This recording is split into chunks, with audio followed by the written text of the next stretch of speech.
gorgeous soul friends, thank you so much for tuning in. My name is Hannah, welcome to my channel, and it's such an honor to be a part of your wondrous earth experience today. So today we're going to talk about manifestation refinement, because all good manifestation just involves the process of deprogramming certain beliefs that involve you having no power over your life.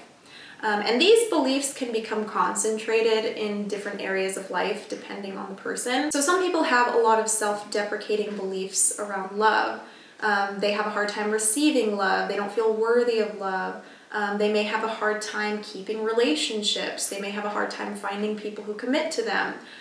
They may have a hard time staying faithful. I mean, even that comes from a deep inner belief about self and not feeling worthy of commitment, not feeling worthy of love. People may have a hard time attracting partners who value them or who see them as equals, or they may have a hard time making friends or assimilating into groups. All of these things have to do with your core beliefs around feeling accepted, feeling loved. And I do have an 8-hour subliminal tape on my channel that I just uploaded. This subliminal is all about retraining the mind to be open to receiving love and allowing love into your life. All of that is the root of why people experience certain relational problems in their life, specifically people who have a hard time developing committed relationships or have a hard time making friends.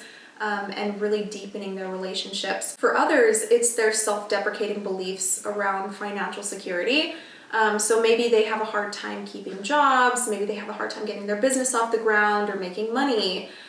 Maybe they're constantly in situations that involve not having enough money to pay for things. It's kind of like money is just sand in their hands, and no matter how much they have, it always just kind of is lost. I think a lot of people who have these beliefs around money will frequently experience situations where they receive payment for something, and then they immediately have to pay out either almost that exact amount of money, or they'll have to pay out their whole paycheck for their bills or whatever. It's like they never have any money left around because they have an inner belief, a core belief around not feeling worthy of financial security. So the whole process of manifestation really just involves deprogramming these self-deprecating beliefs.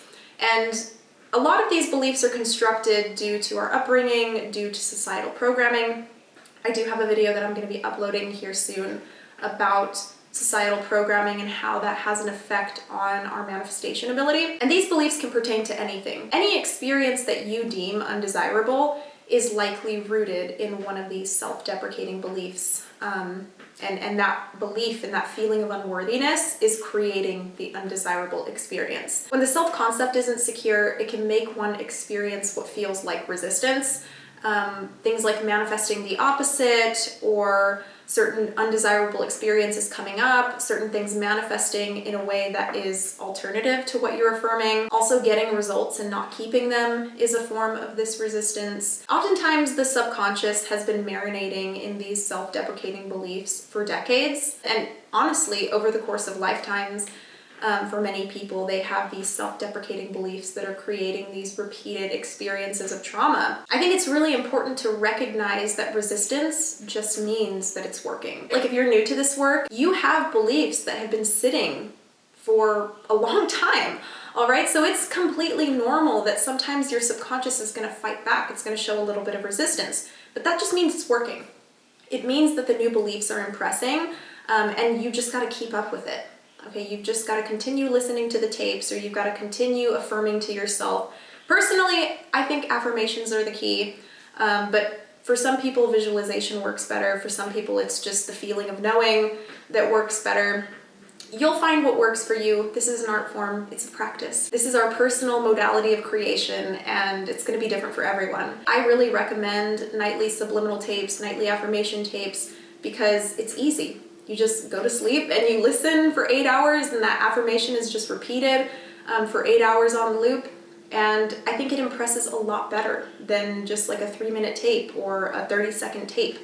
Although those do work. I'm not going to sit here and say that affirmation tapes or subliminals that are shorter don't work, because that's not true. They do. But I think the people who aren't experiencing results with those shorter affirmation tapes, those shorter subliminals, a lot of it is because you need a little bit more marinating in terms of the belief. And that's where the nightly affirmation tapes can come in, the nightly subliminal tapes. They can come in and they can kind of rework your subconscious beliefs while you sleep. So if you're somebody who struggles with that base self-concept, like you find yourself feeling unworthy, you find yourself feeling stressed, feeling anxious, not feeling secure within yourself, definitely check out either my nightly subliminals. I also recommend Dylan James's affirmation tapes and allowing them to rework your subconscious while you sleep. A lot of people say that you should listen to their affirmation tape or do their meditation for 21 days. I say 33 days because I like the number 33. What can I say? But just creating a consistent routine or a habit of listening to these tapes overnight will really reshape the way that you view yourself. It'll reshape the way that people interact with you.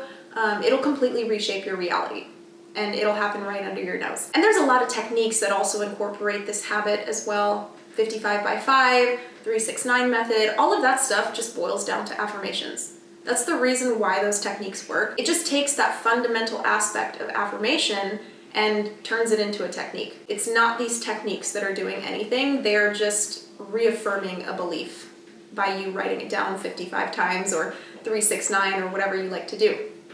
I'm not saying that these techniques don't work, but the reason that they work is because of you.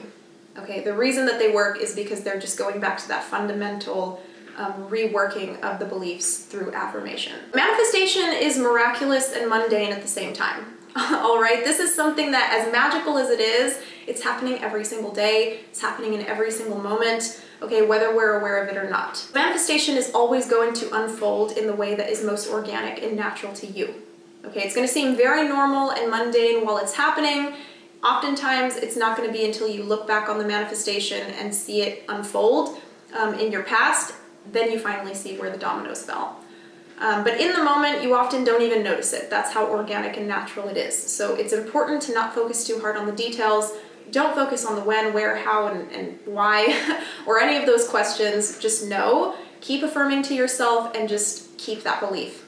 No matter what your 3D shows you, no matter what anything throws at you, no matter what anybody says to you, you want to hold that belief in order to see it manifest. If you're having a hard time manifesting bigger things, like if you're struggling with getting a job, or you're struggling with getting a house, or you're wanting to get married to your SP or whatever, start with the little things, okay?